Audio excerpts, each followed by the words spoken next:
time over here now.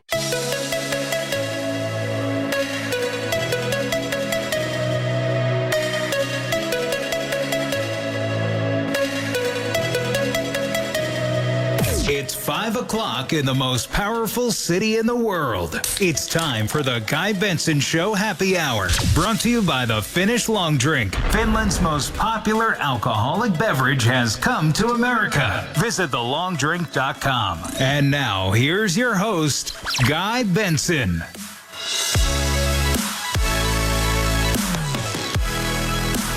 It's the Happy Hour on the Guy Benson Show on this Thursday in New York City. Beautiful day. So glad you're here with us wherever you're listening. GuyBensonShow.com is our website. Podcast always free. When the show is over, that's when I'll skedaddle down to Fox Business Network, co-hosting with Dagan McDowell today and tomorrow again on The Bottom Line. This radio hour brought to you by the Finnish Long Drink, which is so good. It is refreshing. It's also alcoholic. So 21 plus only, please. Always drink responsibly. TheLongDrink.com. Joining me here in studio, a fan of The Long Drink and many great things, our dear friend Kennedy, host of Kennedy Saves the World. She's got her podcast at Kennedy Nation on social. She's a columnist at the Daily Mail and Fox News cultural icon. Kennedy, we were on the Outnumbered couch together today. We were. No one would believe us. I know, because if they were watching before 12:56. That's correct. They introduced us all briefly, flashed us on screen, smile for the folks, and then the president came out and we took him for 54 minutes, something like that, and then we reacted very briefly, but we were there together in spirit and in reality, and that's what matters. There was togetherness. 100 days of the Trump second presidency being marked and discussed this week. You wrote a column at the Daily Mail saying that is just a bunch of nonsense, a Hallmark card for blabbering pundits, like a fake holiday, basically.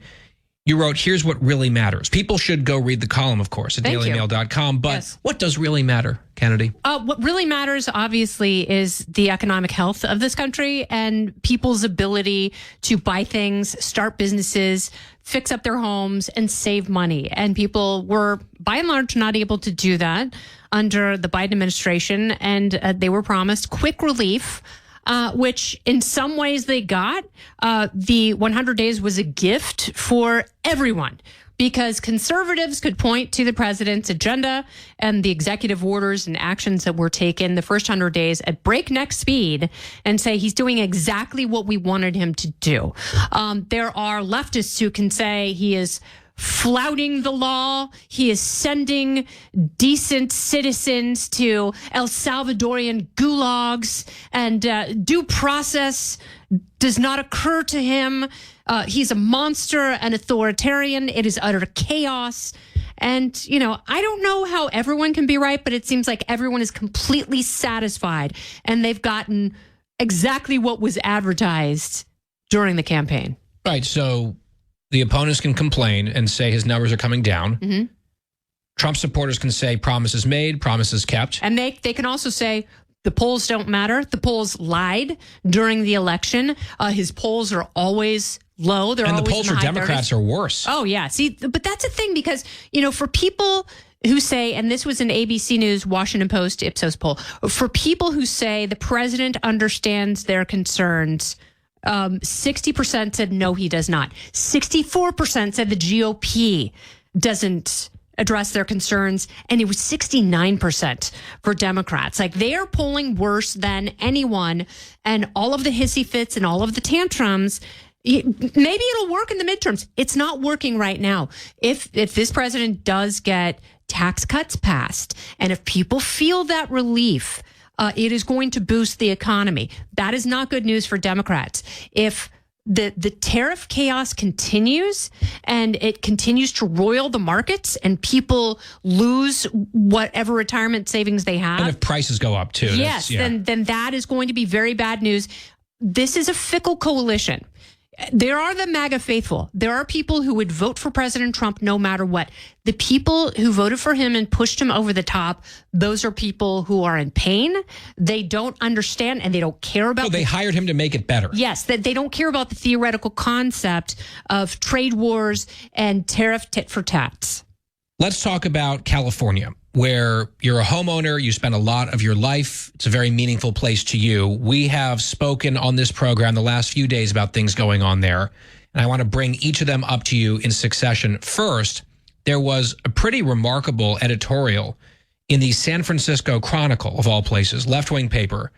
They were aghast, the editors, that Democrats in Sacramento quietly just killed a bipartisan bill that would require this phonics education that is succeeding wildly in places like Mississippi, with California students falling behind. And it is proven that this works in terms of teaching kids how to read. And now you have states that have historically been awful on these metrics succeeding because they've adopted what actually works for the children. And even the Chronicle editors noted that the Democrats tabled the bill and just sent it off into the ether because of, quote, fierce opposition from the teachers' unions in California. They run the state. I want you to expand on that because I just think it is so important for people listening to understand that when these special interests take over effectively state government, their selfish, myopic interests rule the day. And even the party that presents itself as the champion of public education will go out of its way to harm children so long as they are satisfying their overlords, frankly, in the teachers union boss's office. Yeah, and it's not about outcomes. It's not about data.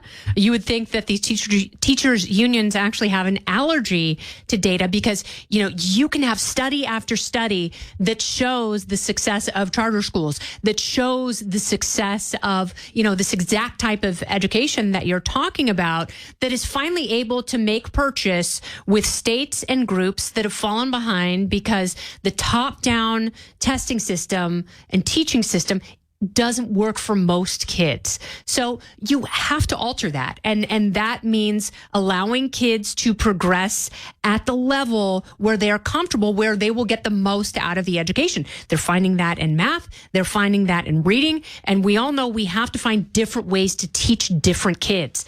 And when you have teachers unions that are so powerful in a state like California, where you have to be a member of the teachers union in order to work in most public districts, they have so much membership money. That means they have so much money to donate to politicians. California is a one-party state. So they're going to donate to the politicians who are going to give them more access, help them pass legislation. Or kill legislation that might actually make things better, but they don't want to do it. And it's such an advertisement for school choice because not only do these union bosses want to trap poor kids, let's face it, it's poor kids, because they're the ones that are in education deserts. Right. The richer kids can go wherever, right? The parents can send their kids wherever they want. Well, and also, if you have money, you can move to a district in your city that has better schools. Or you can just leave the state, but poorer folks and their kids are stuck in these failing schools. And not only do the union bosses want to keep those kids trapped in failing schools, they want to prevent the schools from getting better with proven methods of teaching, because that would alter their little perfect balance that they have going for themselves. They want to have total control. And if something is new and it's not from them, even if it works, they want nothing to do with it because they can't control it. And they know once they start ceding on issues like that, the facade will develop cracks and it will come down. Right. So they've got this death grip and they want to keep it. Speaking of the one-party state, we talked about this yesterday. We had Carl DeMaio, a member of the Assembly from California, on the show. And we were talking about it during this very segment. And yes, I'm still on it. It bothers me so deeply and viscerally, Kennedy. California lawmakers, Democrats, the Republicans are all on one side of this. There just aren't enough of them. California Democrats are having a big fight all week about whether or not to close a loophole that they themselves created, a carve-out that allows adults who purchase 16 and 17-year-old children for sex to avoid felony charges. This was part of a compromise from last year where previously even younger kids could be purchased for sex and it wasn't a felony. And you have the so-called... But they changed it. It was a felony and then they changed it to a misdemeanor. Then it's back to... Child sex trafficking is now in fashion. Yes. Like taupe lipstick. And that gets to my point on this. They are now having this big, rancorous, acrimonious fight over whether or not to make it, once again, a felony to purchase a 16 or 17-year-old child for sex.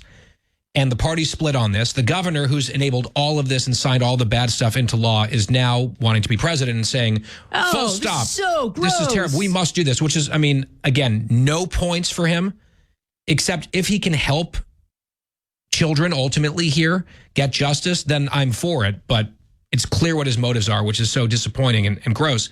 Regardless, today in Sacramento, which they do apparently every year for Sexual Assault Awareness Month, they do something called Denim Day, where legislators wear their denim, their jeans, to signify that they're on board with Sexual Assault Awareness Month. And yet, many of them wearing those jeans are arguing vociferously that there should still be an exception to purchase sex from children without felony charges. And to me, that is the most horrendous example, but a very clear one, of virtue signaling that I can imagine. They're wearing the jeans to say, look at me, I'm a good person, and yet look at how they're voting. And not protecting vulnerable kids. Because, you don't have a 16-year-old yet, but you will at some point, and your 16-year-old will be wonderful. Some of their friends and some of the people he goes to school with, they're going to be dipsticks, and you will be shocked how irrational a 16-year-old can be and how they will do whatever they can to rebel, because that's what their hormones and their brains are screaming at them to do. So it's like, what would make your parents more upset? Put an ad in Backpage.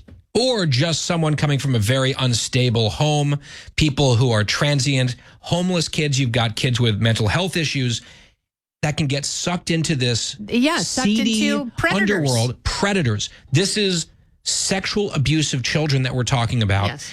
And you have people who pretend to be speaking for progress and personifying progress, saying that the truly progressive thing is to allow sex predators preying on children and paying for their bodies to not be charged with felonies. And what really bothers me, and Assemblyman DeMaio also happens to be gay, and we were definitely in agreement on this. We're both conservative, but it shouldn't be right or left or Republican or Democrat.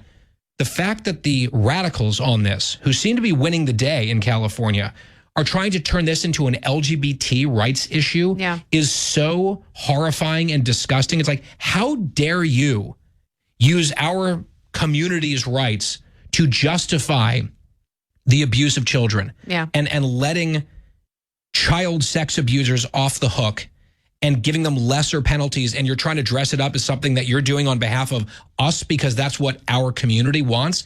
No, it's actually playing into some of the very worst stereotypes out there. Yes, people say, like, stop.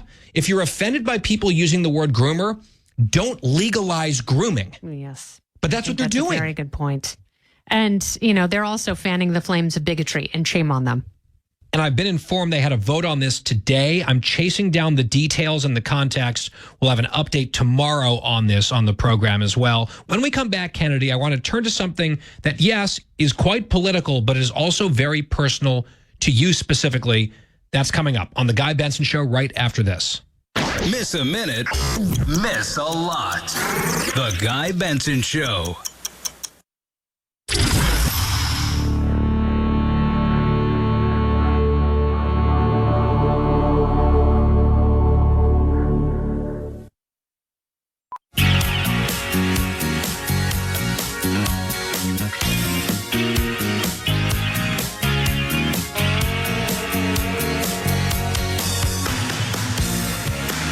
We have the great Kennedy with us here in studio in New York City on The Guy Benson Show. It's the happy hour. We were just talking about the Golden State.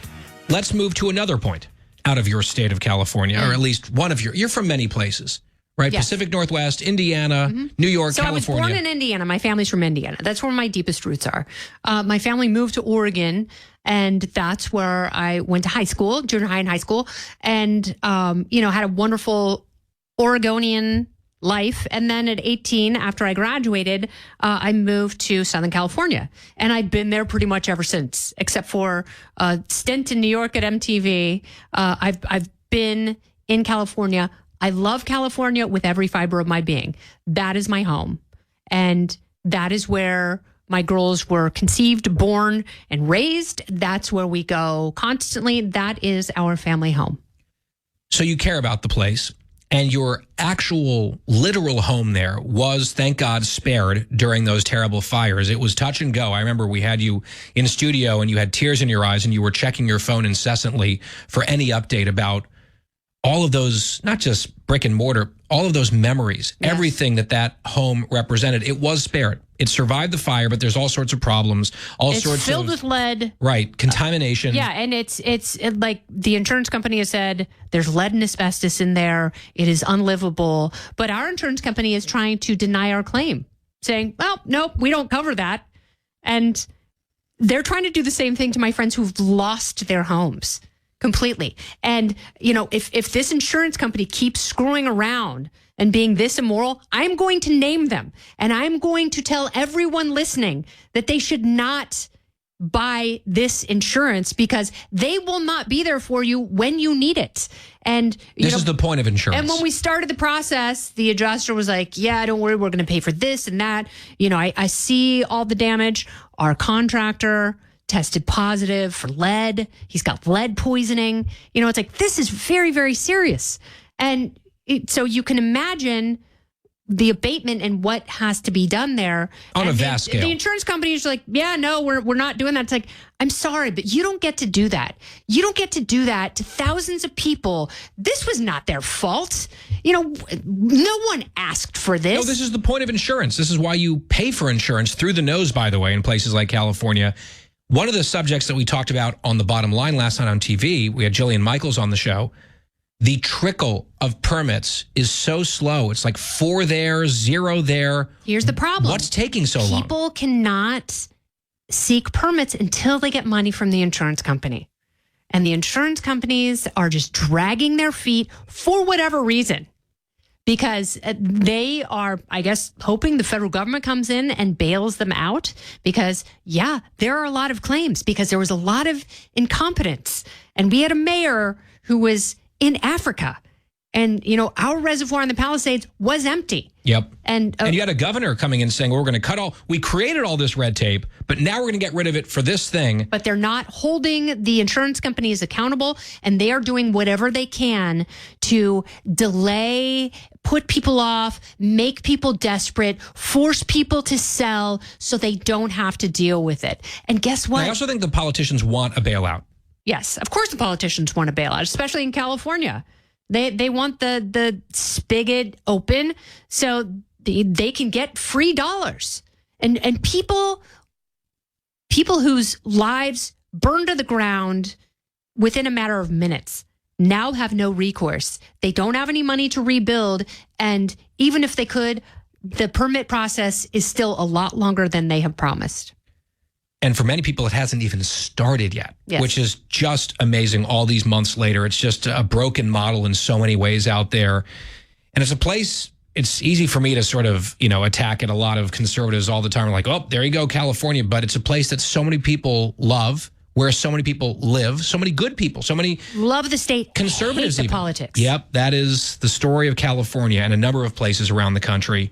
Kennedy, it is always good to see you. Thank you for dropping by, especially in studio here in New York. So nice to see you in New York on the Outnumbered Couch and now on air. So much icon in one day the for me. The iconography is stunning. We'll have you back soon. Thank you.